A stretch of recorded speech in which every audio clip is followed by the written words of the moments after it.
Hurrah for Thunder by Christopher Okigbo. Christopher இஃபகெண்டோ ஒகிக்போங்கிறவர் ஃபேமஸான Nigerian poet and teacher. Biafra அப்படிங்கிற ஒரு ஸ்டேட்டுடைய இண்டிபெண்டன்ஸ்க்காக போராடி இறந்த ஒரு பர்சன் தான் அந்த கிறிஸ்டோஃபர் ஒகிக்போ. 20th செஞ்சுரியை சேர்ந்த இம்பார்ட்டண்ட்டான modernist and post colonial English ரைட்டர்ஸில் இவரும் ஒருத்தர் இருக்குவார். இவர் ஆஃப்ரிக்காவை சேர்ந்தவர், நைஜீரியாவை சேர்ந்தவர். இவரோட சில ஃபேமஸான ஒர்க்ஸ்ன்னு பார்த்தோம்னா passion flower, lament of the flutes, the tree, the passage, இதெல்லாம் அவருடைய ஃபேமஸான போயம்ஸ். இவர் இக்போ ட்ரைபை சேர்ந்தவர். ஸோ இவருடைய போயம்ஸ் அண்ட் ஒர்க்ஸில் இக்போ லேண்ட்ஸ்கேப்பை ரொம்ப நிறைய மென்ஷன் பண்ணியிருப்பார். அது மூலமாக அவருடைய ஒர்க்ஸை சொல்லியிருப்பார். அவருடைய தொடர கருத்தை இக்போ லேண்ட்ஸ்கேப்னு சொல்கிற மாதிரி சொல்லியிருப்பார். ப்ளஸ் மெலன்கலிக் டோனில் தான் இருக்கும். மோஸ்ட் ஆஃப் இவருடைய ஒர்க்ஸ் மெலன்கலிக் டோனில் தான் இருக்கும். ஏன்னா பிரிட்டிஷ் கையிலேருந்து ஆஃப்ரிக்காவுக்கு இண்டிபெண்டன்ஸ் கிடைச்ச பிறகு அங்கே சிவில் வார் வருது. அந்த சிவில் வாரில் பயாஃப்ரா இவர் பிறந்த ஸ்டேட்டில் தனியாக எங்களுக்கு நாங்கள் ரிப்பப்ளிக் ஆகணும் அப்படின்னு சொல்லும்போது அதை ஏற்றுக்காமல் அந்த 3 ஸ்டேட்ஸ்குள்ளேயே சண்டை வருது. 3 விதமான ட்ரைப்ஸ்குள்ளேயே சண்டை வருது, நாங்கள் தான் பவரில் இருக்கணும் அப்படின்னு சொல்லிட்டு.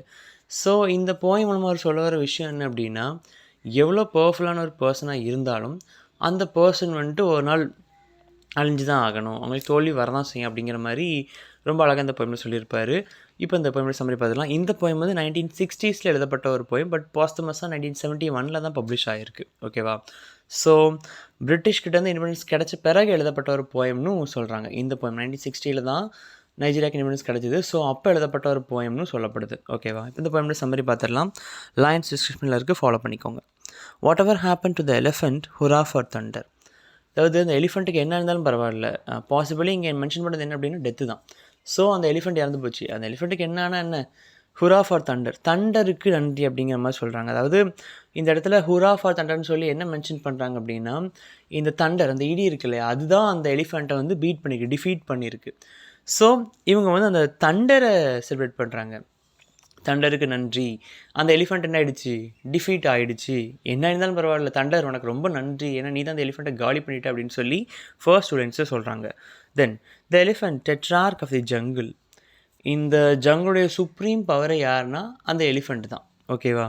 With a wave of the hand he could pull 4 trees to the ground. நமக்கே தெரியும் எலிஃபெண்ட் எவ்வளோ பவர்ஃபுல்னு தெரியும். ஜஸ்ட் துதிக்கையை வச்சு அது ஈஸியாக 4 மரங்களை இழுத்து என்ன பண்ணணும் போட்டுரும். எஃபோர்ட்டே இல்லாமல் ஈஸியாக என்ன பண்ணிடும், 4 மரங்கள் சாய்ச்சிரும் அது அப்படின்னு சொல்கிறாரு. He could pull 4 trees to the ground. His 4 mortar legs pounded the earth wherever they treaded. The grass was forbidden to be there.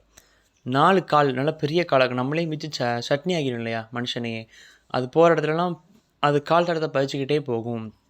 ஒரு கைண்ட் ஆஃப் வைப்ரேஷன் இருக்கும். நிலத்தை ஷேக் பண்ணிட்டு அந்த பில்லர் மாதிரி இருக்கிற லெக்ஸ் வச்சு நிலத்தை ஷேக் பண்ணிட்டே போகும். அவ்வளோ ஒரு பவர்ஃபுல்லான ஒரு க்ரியேச்சர். போனால் புல் கூட அந்த இடத்துல நஞ்சு போயிடும், அவ்வளோ ஒரு பவர்ஃபுல்லான ஒரு க்ரியேச்சர் அப்படின்னு சொல்கிறாரு. Alas the elephant has fallen. இப்போ சொல்கிறாரு அந்த எலிஃபெண்ட் என்ன ஆகிடுச்சு, வீழ்ந்து போச்சு, தோற்று போச்சு அப்படின்னு சொல்கிறாரு. அது இறந்து போச்சு அப்படிங்கிற மாதிரி. Hurrah for the Thunder. இப்போ மறுபடியும் அந்த தண்டரை கொண்டாடுறாரு. தண்டருக்கு ரொம்ப நன்றி, தண்டர் தேங்க்யூ அப்படிங்கிற மாதிரி அந்த இடியை பாராட்டுறாரு, இடியை கொண்டாடுறாரு. ஓகேவா? Then but already the hunters are talking about pumpkins. சம்மந்தமே ஒரு லைன் மாதிரி இருக்கலாம். அதாவது அந்த காட்டில் இருக்கிற ஹண்டர்ஸ் இருக்காங்கல்ல, இந்த யானையை பார்த்து பயந்துருந்துருக்காங்க. யானையை பற்றி தான் பேசுவாங்க. ஐயோ அது பெரிய யானை, பயங்கரமான அப்படின்னு சொல்லி பேசிட்டு இருந்திருக்காங்க. இப்போ என்னடானா அவங்க இந்த யானையே இறந்துருக்கு, ஆனால் அதை பெருசாக கண்டுக்காமல் அதை விட்டுட்டு அடுத்த டாபிக், அதாவது பம்கின்ஸை பற்றி பேச போயிட்டாங்க. ஸோ இது மூலமாக அவர் சொல்ல வர விஷயம் அப்படின்னா, பீப்புள் இவ்வளோ ஒரு பெரிய ஃபோர்ஸுள்ள ஒரு க்ரியேச்சர் இறந்துருக்கு, அதுக்கு மோன் பண்ணாமல் அவங்க ஆர்டினரியான மேட்டர்ஸ்க்கு வாழ்க்கையில் திருப்ப ஆரம்பிச்சிட்டாங்க. அவ்வளோதான், அது இறந்து போச்சு முடிஞ்சு போச்சு அப்படின்னு சொல்லிட்டு அவங்க ஆர்டினரியான மேட்டர்ஸ்க்கு அவங்க வேலையை பார்த்துட்டு போக ஆரம்பிச்சிட்டாங்க. மோன் பண்ணுற இடத்துல யாருமே இப்போதைக்கு இல்லை, எல்லாம் அவங்களுடைய ஆர்டினரி ஒர்க்ஸை பார்க்க போயிட்டாங்க அப்படிங்கிறது அந்த லைன் மூலம் மென்ஷன் பண்ணுறாரு. If they share the meet let them remember Thunder. இப்போ எல்லோரும் அந்த எலிஃபெண்ட் இறந்து போச்சு இல்லையா, அதோடைய மீட்டை இவங்க பங்கு போட்டு சாப்பிட்ருக்காங்க. பங்கு போட்டு சாப்பிடும்போது இவங்க ஞாபகம் முக்கியமான ஒன்று என்ன அப்படின்னா, இவ்வளோ ஒரு பவர்ஃபுல்லான ஒரு க்ரியேச்சர் இருக்குது, அந்த பவர்ஃபுல்லான க்ரியேச்சரை எவ்வளோ ஒரு பவர்ஃபுல்லான ஒரு விஷயம் தாக்கி கொண்டிருக்கணும். அப்போ அதை பீப்புள் ஞாபகம் வச்சுக்கணும். ஆனால் அதை யாரும் என்ன பண்ண மாட்டேங்கிறாங்க, ஞாபகம் வைக்க மாட்டேங்கிறாங்க. எவ்வளோ ஒரு பவர்ஃபுல்லான க்ரியேச்சர், அப்போ எவ்வளோ ஒரு பவர்ஃபுல்லான விஷயத்தை வச்சு அதை அழிச்சிருக்க முடியும். எதை வச்சு அழிச்சிருப்பாங்க, அது எப்படி அழிஞ்சிருக்கும் அப்படிங்கிற விஷயத்தை யாருமே யோசிக்க மாட்டேன்றாங்க. அதை தான் அவங்க யோசிக்கணும் அப்படிங்கிற மாதிரி மறுபடியும் சொல்கிறாரு. Then the eye that looks down will surely see the nose. The finger that fits should be used to pick the nose. இது ரெண்டு கைண்ட் ஆஃப் ப்ராவப்ஸ் மாதிரி.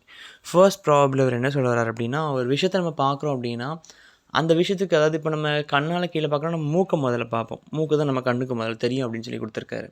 அதாவது எப்படி சொல்கிறேன்னா, ஒரு விஷயத்தை பார்க்குறோம் அப்படின்னா அதுக்கு க்ளோசஸ்ட்டான இருக்கிற விஷயத்தை தான் நம்ம ஃபர்ஸ்ட் நோட்டீஸ் பண்ணுவோம் இல்லையா, அப்படி சொல்கிறாரு. ரெண்டாவது என்ன சொல்கிறார் அப்படின்னா, இந்த இடத்துக்கு இந்த பொருள் இந்த இது பயன்படுத்தினா போதும் அப்படின்னா அதை தான் நம்ம பயன்படுத்துவோம்.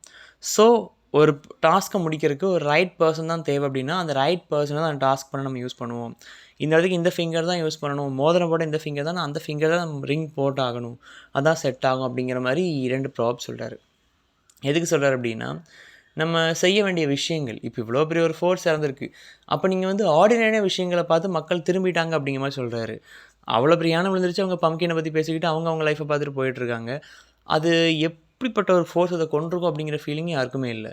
ஸோ நம்ம நோட்டீஸ் பண்ண வேண்டிய விஷயங்களே இதுதான். ரைட்டான டைமில் ரைட்டான விஷயங்களை தான் நம்ம நோட்டீஸ் பண்ணணும்.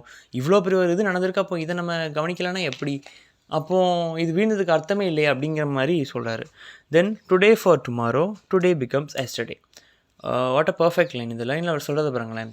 இன்றைக்கி நேற்றா மாறிச்சு. அதாவது இன்றைக்கி நாள் நடந்துகிட்ருக்கு, டப்புன்னு சொடக்கு போகிறக்குள்ள நெக்ஸ்ட் டே வந்துடும். ஸோ அப்போ இன்றைக்கி அப்படிங்கிற டே வந்து பாஸ்ட் ஆகிடுச்சு இல்லையா. So today becomes past. இப்போ நாளைக்கு எல்லா நாளுமே பாஸ்டுடைய ஒரு பார்ட்டாக மாறிக்கிட்டே வருது. டைம் ஸ்பீடாக போயிட்டுருக்கு. அந்த டைம் பேசேஜை சொல்கிறது மூலமாக. How many million promises can ever fill a basket. இது ப்ராமிசஸை பற்றி சொல்கிறாரு. பீப்புளுக்கு கிடைச்ச ப்ராமிசஸ், நாங்கள் உங்களுக்கு சுதந்திரம் கொடுத்துருவோம் கிடைச்ச ப்ராமிசஸ் சொல்கிறாரு. எல்லாமே ஜஸ்ட் வெத்து ப்ராமிஸாக தான் போச்சே ஒழிய எதுவுமே அந்த வாக்கை தீக்கணும், அந்த வாக்கை நிறைவேற்றணும் அப்படிங்கிற மாதிரி எந்த ப்ராமிசஸும் இல்லை அப்படின்னு சொல்கிறாரு. எதுவுமே ஆக்ஷன்ஸால் ஃபுல்ஃபில் பண்ணப்படலை, ஜஸ்ட் வெத்து ப்ராமிசஸ் தான் போச்சு அப்படிங்கிற மாதிரி சொல்கிறார். எல்லாம் சும்மா அடிச்சு விட்ட பொய்கள் தான் அப்படிங்கிற மாதிரி சொல்கிறார். If I don't learn to shut my mouth I will soon go to Hell.